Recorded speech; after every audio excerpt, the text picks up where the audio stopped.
نحمده ونصلي ونسلم على رسوله الكريم اما بعد فاعوذ باللہ من الشیطان الرجیم بسم اللہ الرحمن الرحیم۔ شعبان کے چاند کو دیکھ کر ایک دعا آپ پڑھ لیں، اللہ تعالیٰ آپ کے لیے یہ مہینہ بہت ہی برکت والا کر دے گا اور آپ کو عبادت کا شغف اور رمضان کی برکات بھی میسر آئیں گی۔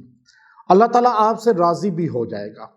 اب یہ دیکھیے کہ شعبان ہمارے نبی صلی اللہ علیہ وسلم نے فرمایا میرا مہینہ ہے اور رمضان اللہ کا مہینہ ہے۔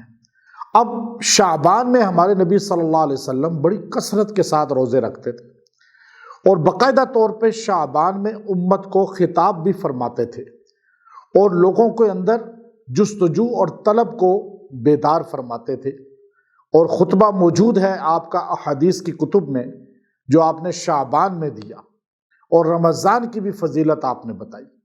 اب لوگ جو ہے شعبان کے مہینے کو صرف ایک شب برات کو ذہن میں رکھتے ہیں، ایسا نہیں۔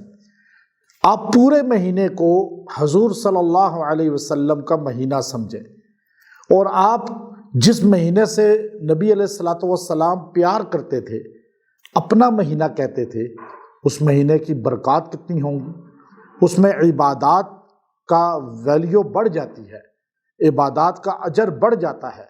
تو اس لیے چاند آپ کو جب نظر آئے یا چاند کی خبر سنیں کہ شعبان کا چاند نکل آیا، یا آپ نے خبریں میں سن لیا اور آپ کو یا کسی نے بتا دیا، یا آپ نے چاند کو خود دیکھا، دیکھ کر یہ دعا تو افضل ترین ہے، اور جو ہے ہمارے اکابر کا معمول چلا آ رہا ہے۔ بعض نے کہا کہ یہ حدیث کے اندر ہے، بعض نے اس کی سند پر کلام بھی کیا، لیکن دعا میں تاثیر اور طاقت مسلم ہے، اور بڑے بڑے اللہ والے یہ دعا پڑھا کرتے تھے۔ جب شعبان کا چاند دیکھتے تو صحابہ اہل بیت اور اولیاء باقاعدہ اس دعا کو معمول میں رکھتے تھے۔ تو چاند کو دیکھ کر آپ کم سے کم ایک بار پڑھیں، چاند کو دیکھ لیں تو اچھی بات ہے، اور آپ کے اندر جو ہے چاند کی طلب بھی ہوگی۔ تو آپ نے پڑھنا ہے اللہم بارک لنا فی رجب و شعبان وبلغنا رمضان۔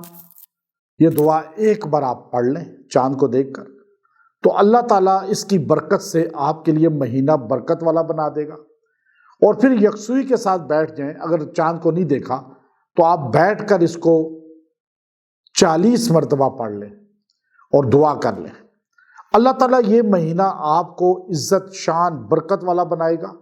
آپ کے لیے اس میں خوشحالی آئے گی، برکتیں آئیں گی، ٹینشنیں ختم ہوں گی، اور لڑائی جھگڑے بھی ختم ہوں گے، اور رمضان میں عبادات کا شغف اور ماحول بھی میسر آئے گا۔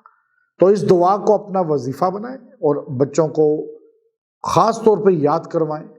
یہ احادیث کے اندر دعا آتی ہے، اور اس کی برکت سے اللہ تعالیٰ شعبان اور رمضان کو بھی اس کے لیے برکت والا، عزت والا، شان والا بنا دیتے ہیں۔ تو اس دعا کو اگر آپ زیادہ تعداد میں ہی پڑھیں تو پڑھ سکتے ہیں، اور خاص طور پہ یاد رکھیے گا ہمارے وظائف جب مہینہ کی تاریخ گزر بھی جائے تو آپ پھر بھی پڑھ سکتے ہیں، آپ کو اجازت ہے۔ انشاءاللہ آپ کو اس سے بھی فیض ملتا رہے گا، اور آپ پریشانیوں سے، ٹینشنوں سے نکلتے رہیں گے۔